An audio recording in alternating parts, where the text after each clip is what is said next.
चंदन के कुरकुरे मोमोज का ठेला बहुत बढ़िया चल रहा था। शाम के 6 बजते ही उसके ठेले पर ग्राहकों की भीड़ लग जाती थी। चंदन खूब मेहनत से कुरकुरे मोमोज बनाता और ग्राहकों को देता। चंदन की एक खासियत थी, वो कुरकुरे मोमोज बनाने के लिए जो भी सामान इस्तेमाल करता था वो बहुत ही बढ़िया क्वालिटी का होता। उसकी यही खासियत लोगों को बहुत पसंद आती थी। धीरे धीरे चंदन के कुरकुरे मोमोज इतने फेमस हो गए कि अब वो ऑफलाइन के साथ साथ ऑनलाइन डिलीवरी भी देने लगा। चंदन भैया, एक प्लेट कुरकुरे मोमोज लगाना। अभी लगाता हूँ। आपकी कितनी प्लेट करनी है? भैया 3 प्लेट लगानी है। हाफ प्लेट में कितने मोमोज हैं? अब हाफ प्लेट में 4 और फुल प्लेट में 6 मोमोज हैं। एक काम करो, फुल 3 प्लेट लगा दो है। चंदन रोजाना ऐसे ही मेहनत से काम करता। अब उसने अच्छे पैसे कमाने शुरू कर दिए थे। चंदन रोजाना सुबह सुबह ही कुरकुरे बनाने का सामान लेने बाजार चला जाता था। ताजी ताजी हरी सब्जियां, पनीर, तेल, बाकी की सामग्री जो भी उसे चाहिए होती थी वो बहुत ही बढ़िया किस्म की खरीद लेता था। एक दिन एक लड़का चंदन की दुकान पर आया। वो बहुत परेशानी की हालत में था। भैया कोई काम दे दो, मैं बहुत बीमार हूँ। मुझे पैसे की बहुत जरूरत है। इस शहर में नया आया हूँ। बहुत लोगों से काम मांगा पर किसी ने भी काम नहीं दिया। तुम्हारे बारे में यहाँ के लोगों से सुना था। भैया मैं मेहनत से काम करूंगा। तुम्हारे यहाँ काम करके मुझे 2 वक्त की रोटी मिल जाएगी और मेरी बूढ़ी माँ भूखी भी नहीं रहेगी। फटे हाल कपड़ों में रोते हुए लड़के को देखकर चंदन को दया आ गई। चंदन को वैसे भी किसी लड़के की जरूरत थी जो काम में उसकी मदद कर सके। ठीक है, तुम मेरे पास काम कर सकते हो, लेकिन काम पूरी ईमानदारी से करना।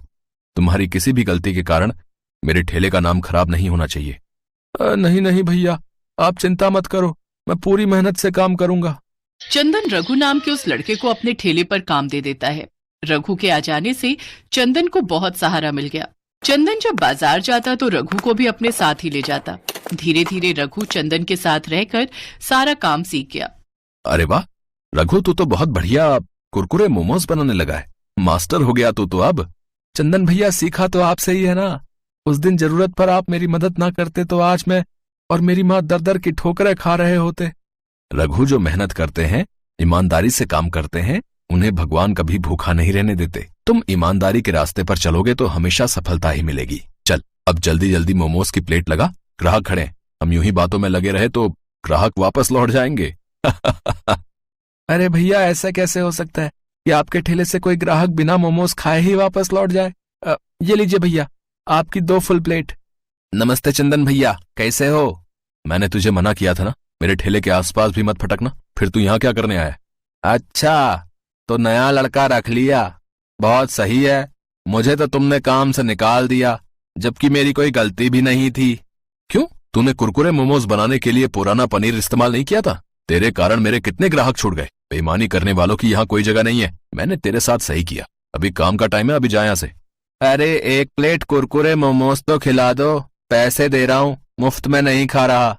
रघु, इसे कुरकुरे मोमोज की प्लेट बना कर दे, खाकर चला जाएगा। उस लड़के का नाम रमेश था। वो बहुत बेईमान था। कुछ समय पहले वो चंदन के ठेले पर नौकरी करता था, पर उसने बेईमानी की और चंदन को बाजार से मिलावटी सामान लाकर दिया, जिस कारण चंदन के मोमोज का स्वाद बदल गया और उसके काफी ग्राहक छूट गए। चंदन ने एक बार फिर से अपनी मेहनत और लगन से कुरकुरे मोमोज बनाए। आज फिर उसका काम अच्छा चल रहा था, क्योंकि उसके पास रमेश जैसा बेईमान नौकर नहीं था।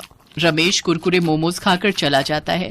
अगले दिन चंदन काम पर थोड़ा देर से आया। इतनी देर में रघु ठेला तैयार कर चुका था। अरे घर में आज गांव से माँ बाबूजी आए हैं, बस इसी चक्कर में सारे काम लेट हो गए। तुमने सब कुछ तैयार कर लिया ना?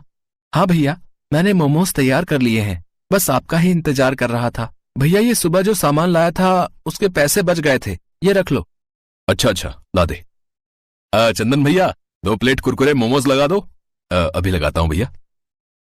तभी ग्राहक मोमोज खाते ही गुस्से में चंदन पर भड़कने लगा। क्या बात है चंदन भैया, कुरकुरे मोमोज बनाने भूल गए हो क्या? कैसा सा स्वाद है ये? मोमोज तो कड़वे हैं। कड़वे मोमोज? ऐसा कैसे हो सकता है?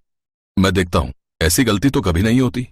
चंदन जैसे ही मोमोज का टुकड़ा खाता है वो तुरंत थूक देता है। मोमोज सच में बहुत कड़वे थे। सारे ग्राहक गुस्से में वहाँ से चले गए। उस दिन चंदन का बहुत नुकसान हुआ। रघु, आज तो मोमोज तूने बनाए थे ना, फिर ये कड़वे कैसे हो गए? ये बात समझ में नहीं आ रही। देख, मैं तुझ पर गुस्सा नहीं करूंगा, मुझे सच सच बता कि आखिर ये सब कैसे हुआ।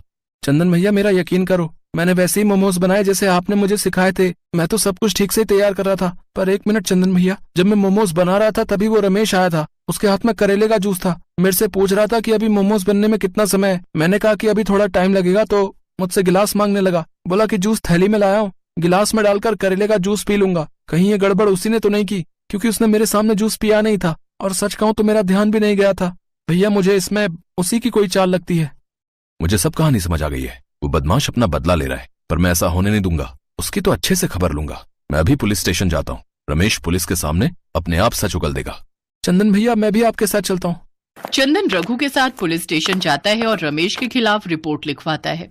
पुलिस के डर से रमेश सब सच उगल देता है कि उसने ही मोमोज के मसाले में करेले का जूस डाला था। चंदन भैया एक बात पूछूं, जब ग्राहक गुस्से में मोमोज वापस करके गए तो आपने मेरे ऊपर बिल्कुल भी गुस्सा नहीं किया, जबकि वो मोमोज तो मैंने ही बनाए थे। रघु, ईमानदारी और बेईमानी दोनों इंसान के चेहरे पर नजर आ जाती है। मैं तुम्हें पिछले 2 महीने से जानता हूँ। जब तुमने सुबह मुझे बाकी के बचे हुए पैसे लौटाए तो वो उतने ही थे लगभग जितने मेरे खुद के लगा करते थे। तुम्हारी ईमानदारी तो उसी समय साबित हो गई थी, इसलिए मैं पहचान गया कि बात कुछ और है। खैर चिंता मत करो, अब रमेश को सजा मिल गई है। अब 2-3 महीने जेल में रहेगा तो आराम से सुधर जाएगा। रघु चंदन के साथ वापस लौटता है। ग्राहकों को भी ये सच्चाई पता चल चुकी थी, इसलिए फिर से वही भीड़ चंदन के कुरकुरे मोमोज के ठेले पर लगने लगी जैसे हमेशा लगती थी।